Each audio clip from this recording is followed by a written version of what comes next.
I would hope that, given the extraordinary capacities that the tech community has, and the legitimate needs and questions from law enforcement, that there could be a Manhattan-like project, something that would bring the government and the tech communities together to see they're not adversaries.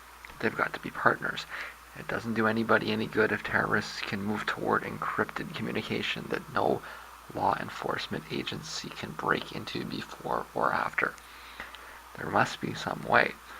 I don't know enough about the technology, Martha, to be able to say what it is, but I have a lot of confidence in our tech experts. So again, this is just another example of the just broad cluelessness. We're dealing with a major climate crisis that is going to, produce all kinds of refugee flows. We have inequality levels that are off the charts, unheard of, and she thinks that we need to get society to work together on a nearly unprecedented scale in order to crack your cell phone, in order to build a database of information.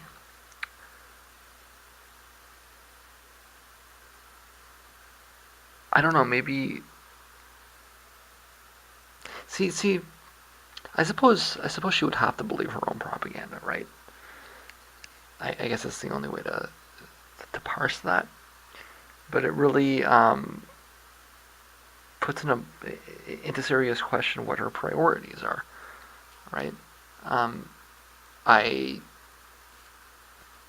Do you really think that's something that government should be devoting, huge amounts of resources to? Being able to read the information on your cell phone? Obviously, you went through a great deal of difficulty to encrypt it, didn't you? We can sidestep all of those questions about, whether you should have encryption or not. It's just, to me, it's an issue of where are your priorities here. I would like to see a Manhattan-like project deployed to get us off of carbon.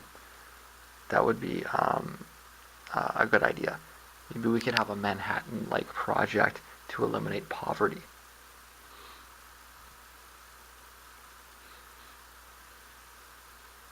Snooping on your cell phone? I don't think we need a Manhattan-like project for that at all. Sorry. It says Avi Lewis. I'll get into that in a second. But I'd rather see Naomi Klein run myself. Avi Lewis is Naomi Klein's husband. And frankly, I'd say she's probably the smart money at this point. The leadership convention is in 2018. That would set up an election between Naomi Klein and Justin Trudeau for 2019. You still want to move to Canada? Do you want to move to Canada more? This is an article that Naomi Klein wrote right after the last election in Canada. And it's critical of the new Prime Minister. Cautiously so. Not brutally critical, but realistically cautious. And I think it's a fairly well-written article. You should probably give it a read. But here's the thing. Naomi Klein is a partisan hack. Well, at least she is in Canada, anyways. Because she's married to the scion of the NDP ruling class. She is the Hatfield to Trudeau's McCoy. So who is Avi Lewis? Well, Avi Lewis is the son of Stephen Lewis, who is the son of David Lewis. Stephen Lewis was at one point the leader of the Ontario NDP. He was also an ambassador to the United Nations. and has a bit of a resume attached to that. His father was the leader of the NDP at about the same time as Justin Trudeau's father was the Prime Minister and leader of the Liberals. So you can see the interesting level of, what's what I'm looking for here, congruency aligning itself there. When Pierre Trudeau was Prime Minister, his prime collaborator and prime competitor was simultaneously David Lewis. And thus there was a congruency in setting up Avi Lewis as the competitor and collaborator to the young Dauphin, Justin Trudeau.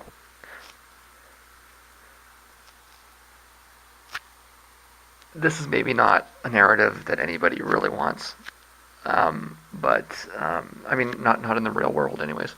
But it's a fun narrative in the world of make believe, anyways. Right. So, the leader of the NDP, as I mentioned yesterday, was given the boot.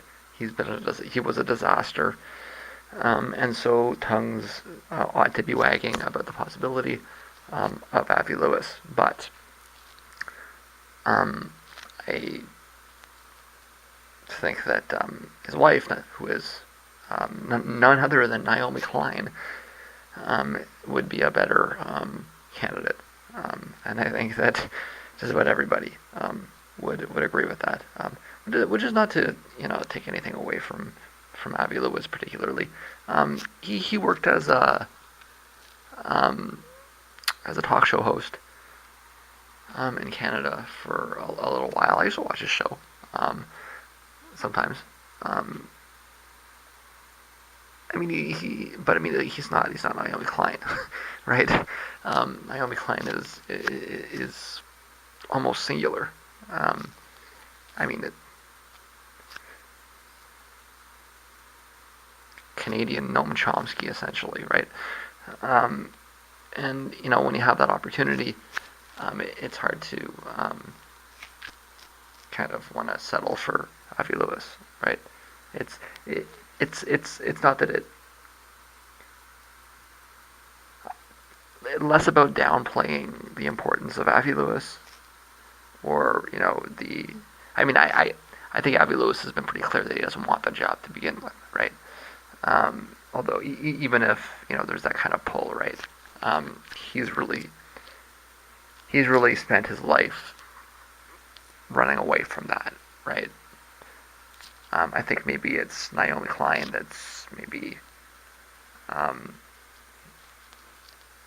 had a life trajectory that's brought her more in line with this. But I mean, it's not about saying that Avi Lewis would be a bad candidate. It's more about saying that Naomi Klein is an excellent candidate. Her name recognition would be tremendous, and I think that her positions are fairly clear. There's not a lot of ambiguity. If Canada, if the Canadian left wants to get over this sort of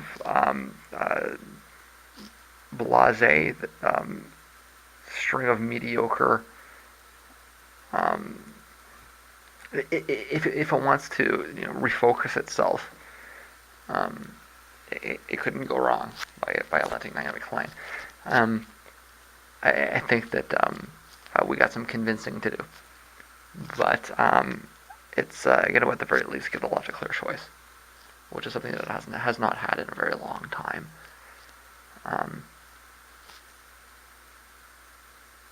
About more than 20 years, right? So she is a partisan hack in Canada. There's no question. She might deny it, but there's no question. She is the Hatfield to Trudeau's McCoy.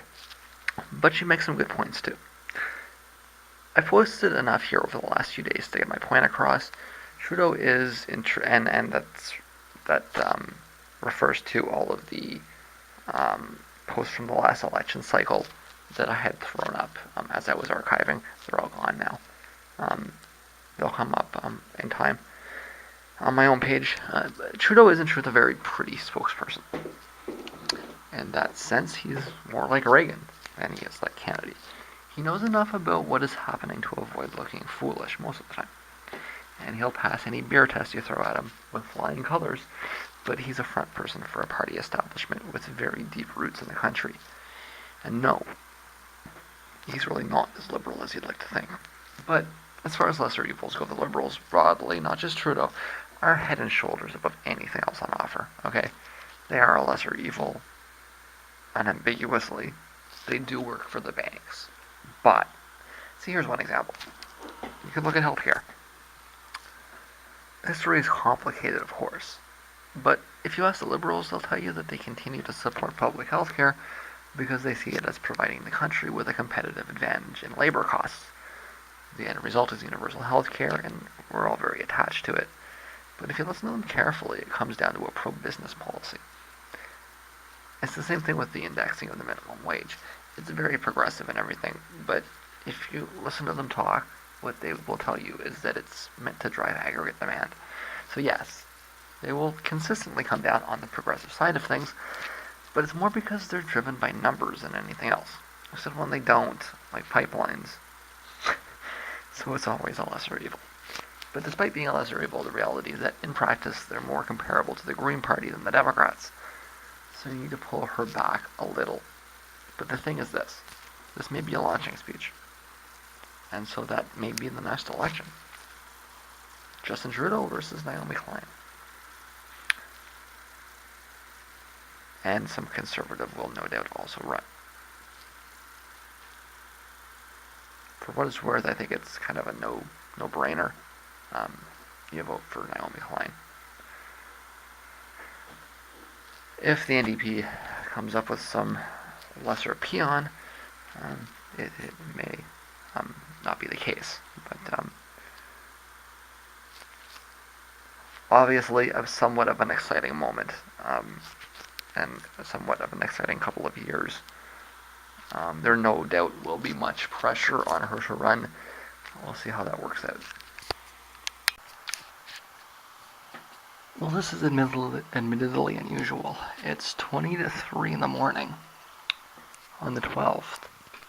I was up today at 6 o'clock in the morning. That is, I was up on the 11th at 6 o'clock in the morning. And I simply have not really had anything to say, which must mean that I was hard at work, which is half true. I also had some face ripping apart to do. There's this one underneath my neck that just won't give up. To the point where I think it's actually prudent that I lie down. I did get quite a bit done today, and that is positive. I would stay up a little bit longer if it weren't for the fact that I have a doctor's appointment today in the morning at 10. So I need to get a couple of hours worth of sleep. I did manage to take a shower, which is good. But this is not much of a vlog. It's 2 minutes at the end of the day. I'm explaining that I really didn't do anything today. My plan, I need to get this done by Friday at the latest. I am on track for that. But I need to, what I'm worried about is I don't want to pass out at 8 o'clock in the morning. It's a better idea if I lie down for a few hours now, and then get up then. I mean, I actually was planning on doing a full day. That's partly why I didn't say anything up to this point, but it's not going to work out. So this is non-vlog, I suppose. I'll be awake in a few hours.